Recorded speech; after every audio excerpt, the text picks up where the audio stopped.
जय हिंद दोस्तों, मेरा नाम है अनिरुद्ध और मैं आप सभी का वेलकम करता हूं करियर विल आईएएस पर। दोस्तों, अमेरिका को एक बहुत ही बड़ा सेटबैक यहां पे देखने को मिला है because it is none other than हमारा प्यारा भारत, जिसके द्वारा भारी तरीके से मैसिव लेवल पे अमेरिका के ट्रेजरी बॉन्ड्स को अब डंप कर दिया गया है। जी हां, आपके सामने खबर है, सब कुछ आपको बताऊंगा, लेकिन ये खबर कितनी बड़ी है आपको बता दूं। ये नंबर कितना बड़ा है, एक साथ $50 बिलियन से भी ज्यादा के ट्रेजरी बॉन्ड्स को इंडिया के द्वारा अब डंप कर दिया गया है। ये कट 21% से ज्यादा का कट है, जो कि हमें पहली बार देखने को मिला है। आप यहां पे ध्यान से देखिए खबर दोस्तों, जस्ट कल ही सामने आई है। India's holdings in US treasury down 21% इन 2025। ये क्या हुआ है, क्यों हुआ है और ये क्यों बहुत ही शॉकिंग डिसीजन है, इसके बारे में तो मैं चर्चा करूंगा ही करूंगा। लेकिन दोस्तों, ये जो भी चीजें हो रही हैं, ये स्पेसिफिकली कैटेगोरिकली अमेरिकी डॉलर के लिए उनका बहुत ही खराब समय यहां पे चल रहा है। इसके पहले आप देखिए, मैंने जस्ट इसको लेकर वीडियो भी बनाई थी। गोल्ड के द्वारा यूएस बॉन्ड्स को ओवरटेक कर लिया गया है as the largest foreign reserve asset. ये खबर 2 दिन पहले सामने आई है। ये पूरा का पूरा टेबल मैंने डिस्कस किया था उस वीडियो में। क्विकली आपको बता देता हूं, इस टेबल को देखते चलिए। सन 2006 से लेकर 2024-25 तक का टेबल है। ये काली वाली रेखा दिखाती है कि यूएसडी यानी कि यूएस डॉलर का कितना कंट्रीब्यूशन है ग्लोबल रिजर्व्स में, और ये ग्रे कलर वाली रेखा दिखाती है गोल्ड का कितना कंट्रीब्यूशन है ग्लोबल रिजर्व्स में। पिछले 16-17 सालों से ये गैप कितना बड़ा है आप क्लियर कट देख सकते हैं। लेकिन अभी दोस्तों अगर आप देखेंगे तो ये वाला गैप पहले इतना बड़ा गैप था, बट ये गैप फिल होते होते अभी अमेरिकी डॉलर की लाइन नीचे आ चुकी है और गोल्ड की लाइन ऊपर जा चुकी है। मतलब कि ग्लोबल लेवल पर भी ये सेम चीज हो रही है। यूएस डॉलर को लगातार कंट्रीज के द्वारा डंप किया जा रहा है और गोल्ड को अब यहाँ पे प्रेफर किया जा रहा है। If this was not enough, इसके पहले भी खबर सामने आई थी, ब्रिक्स कंट्रीज के द्वारा led by China, India, Brazil, उन्होंने भी $29 बिलियन की यूएस ट्रेजरीज को एक महीने में डंप किया था। हालांकि ये वाला जो डेटा था इसमें मेनली चाइना ने डंप किया था एंड ऑब्वियसली इंडिया के द्वारा भी डेटा आना ही था, और वो डेटा दोस्तों अब आपके सामने आ चुका है।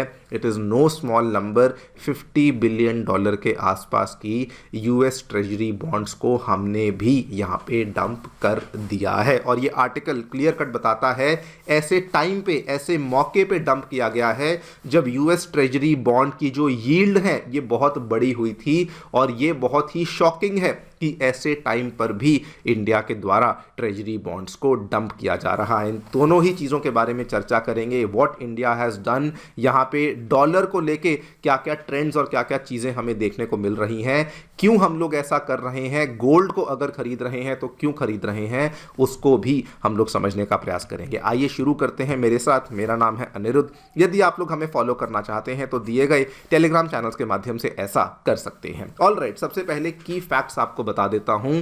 यूएस ट्रेजरीज की जो हमारी होल्डिंग्स हैं इंडिया की, जिसमें हमारे सेंट्रल बैंक ऑब्वियसली आरबीआई भी आता है और जितने भी ऑर्गेनाइजेशंस इंडिया में आते हैं, इन सभी चीज़ों का डेटा आरबीआई ही मेंटेन करता है। लेकिन जो भी यहाँ पे अलग अलग संस्थानों के द्वारा यूएस ट्रेजरीज को होल्ड किया जाता है, इंक्लूडिंग आरबीआई, उनके द्वारा अक्टूबर 2024 से लेकर अक्टूबर 2025 केवल एक वर्ष के अंदर अंदर 21% से ज़्यादा के यूएस ट्रेजरी बॉन्ड्स को डंप कर दिया गया है। ये नंबर अक्टूबर 2024 में $241 बिलियन का था, अक्टूबर 2025 में ये नंबर $190 बिलियन का था। This is the first annual decline जो कि हम पिछले 4 सालों में देखने को मिला है। और ये कहने के लिए वी कैन से कि फर्स्ट टाइम इन 4 इयर्स, लेकिन इतना बड़ा जो कट है एक साल के अंदर हुआ है, ये number, this is very very huge. और जगह जगह से इस डेटा को यहाँ पे लाया गया है जो कि ये बताता है कि लगातार इंडिया जो है वो यूएस के ट्रेजरी बिल होल्डिंग्स को, जो उसका हमारा कंट्रीब्यूशन है हमारे कंट्री में, वो लगातार यहाँ पर कम होता जा रहा है। क्यों हुआ है, I will come to that, but ये बहुत ज़्यादा शॉकिंग क्यों है पहले वो आपको बता देता हूँ। देखिए, अभी फिलहाल ऐसा टाइम चल रहा है जब अमेरिका में जो अमेरिका की यूएस ट्रेजरी जो बॉन्ड्स हैं उनकी यील्ड बहुत हाई है। अब यहाँ पे बहुत सारी इकोनॉमिक्स जुड़ी हुई है, लेकिन सिंपल भाषा में आपको बताता हूँ, जब भी यूएस के ट्रेजरी बॉन्ड्स की यील्ड बहुत हाई होती है, 4% से ऊपर होती है, ये सिग्नल होता है सेंट्रल बैंकों के लिए कि चलिए अब यूएस बॉन्ड्स जो हैं वो सेफ हो चुके हैं, डॉलर बैक्ड हैं, लिक्विड हैं, उनको अब हम लोग परचेज कर सकते हैं। ऐतिहासिक तौर पर भी जब भी किसी भी इकोनॉमी में यील्ड्स बढ़ती हैं, इसका मतलब ये होता है कि आगे चल करके तो यील्ड्स कम ही होंगी, बिकॉज इन्फ्लेशन कम होगी और जो रेपो रेट है वो भी उनकी सरकार कम करेगी। यील्ड कम होगी तो हमारा रिटर्न जो है वो बढ़ना शुरू होगा और इकोनॉमी की ग्रोथ होनी शुरू होगी। इसीलिए ऐसे मौके पर आम तौर पर जो भी यहाँ पे लोग होते हैं, भले वो सेंट्रल बैंक्स हों, ऑर्गेनाइजेशंस हों, इंस्टीट्यूशंस हों, वो आगे चल करके इन पर्टिकुलर ट्रेजरी बॉन्ड्स को खरीदने का ही प्रयास करती हैं। लेकिन इंडिया ने जो किया है that is the exact opposite of the text book behaviour. सबसे पहले तो 21% से होल्डिंग्स को कट किया है।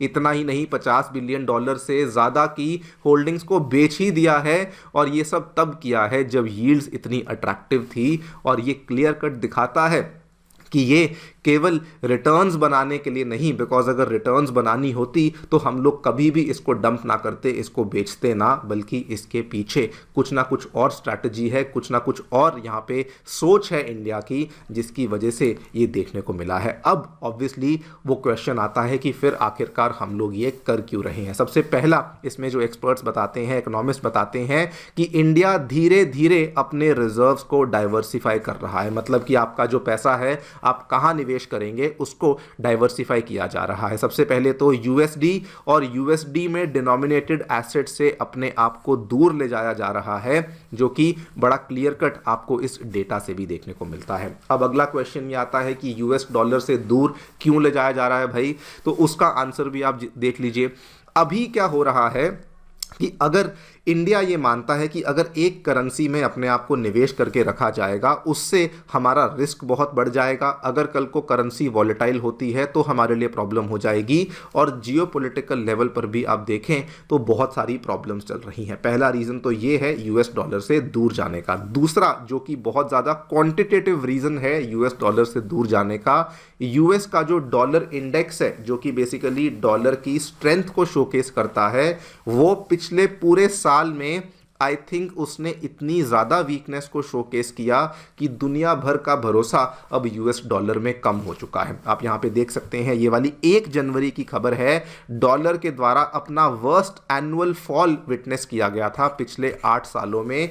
और आपको बता दूं, डॉलर इंडेक्स जब जब ये 100 के ऊपर होता है तब तब डॉलर स्ट्रांग होता है, लेकिन पिछला पूरा साल डॉलर वॉज इतना ज़्यादा स्ट्रगल कर रहा था कि ये 98 को भी क्रॉस नहीं कर पाया। और सिंपल शब्दों में आपको बताना चाहूँ, पिछले पूरे साल में 10% से भी ज़्यादा की गिरावट आपको डॉलर की वैल्यू में देखने को मिली, यानी कि डॉलर इंडेक्स लगातार ही नीचे आ रहा था। And this is the most important reason जिसकी वजह से आरबीआई अब यूएसडी से दूर जा रही है और अपने आप को दूसरे एसेट्स में इन्वेस्ट कर रही है। अब वो दूसरे एसेट्स क्या हैं? वो दूसरे एसेट्स मेनली तो ऑब्वियसली गोल्ड रिजर्व्स हैं, लेकिन और भी कई सारे सोवरन बॉन्ड्स हैं, जैसे कि यूरो के बॉन्ड्स हुए, ग्रेट ब्रिटेन के बॉन्ड्स हुए, एशियन करेंसीज में भी इन्वेस्ट किया जा रहा है, और नॉन डॉलर लिक्विड इंस्ट्रूमेंट्स में भी अपने आप को अब इन्वेस्ट किया जा रहा है। अगर आप देखें गोल्ड का डेटा आप लोग जानते ही हैं, फिर भी आपको बता देता हूं, पिछले साल तो हमने ज़्यादा परचेज नहीं करी, लेकिन 2024 की परचेज इतनी ज़्यादा थी कि अक्टूबर 2025 तक हमारे गोल्ड भंडारों का जो आंकड़ा है वो 880 टन के आसपास पहुंच चुका था।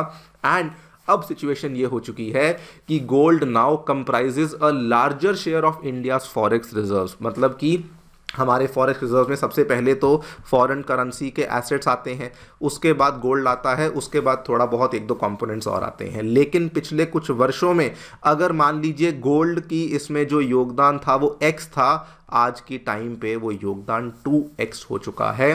The amount of gold reserves in the forex reserves has almost doubled in the past 10 years. और ये बिल्कुल उसी टाइम पीरियड में हुआ है जिस टाइम पीरियड में इंडिया ने यूएस ट्रेजरी होल्डिंग्स की अपना जो परसेंटेज है उसे यहाँ पर कट किया है। मतलब कि पैसा जो वहाँ से आ रहा है उसी पैसे से हम लोग यहाँ पे गोल्ड को परचेज करना शुरू कर रहे हैं। अब अगला सवाल ये आता है कि गोल्ड को क्यों परचेज कर रहे हैं?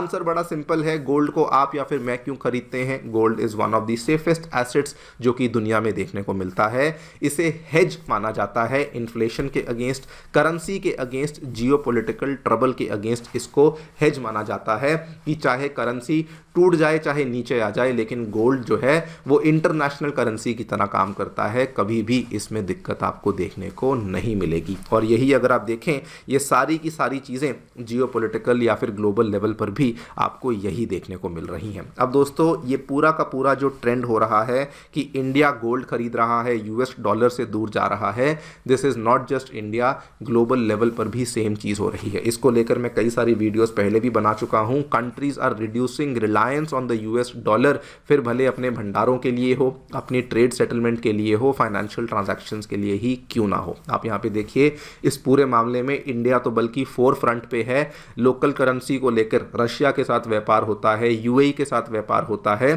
कुल मिला के हम लोग हमारी रिलायंस को यूएस डॉलर के ऊपर कम करना चाहते हैं। कई सारी वीडियोस मैं इस पे बना चुका हूं पहले भी, अगर आपने नहीं देखी हैं ज़रूर देखिए। लेकिन जो हम लोग यहाँ पे देख रहे हैं, आई नो कई सारे लोग बोलेंगे कि ये क्यों हो रहा है, ये गलत हो रहा है, बट इसके पीछे बहुत ही स्ट्रक्चर्ड माइंडसेट है। जैसे मैं और आप अपने अपने पोर्टफोलियो को टाइम टू टाइम देखते रहते हैं, रीबैलेंस करते रहते हैं, चेंज करते रहते हैं। आरबीआई भी और इंडिया भी एज अ होल कुछ वैसा ही कर रहा है जब उसने यूएस डॉलर की ट्रेजरी बॉन्ड्स को डंप किया है और गोल्ड और नॉन डॉलर एसेट्स में अपनी इन्वेस्टमेंट को बढ़ाना शुरू कर दिया है। देखते हैं आगे चलकर क्या होता है। मेरी तरफ से फिलहाल इतना ही।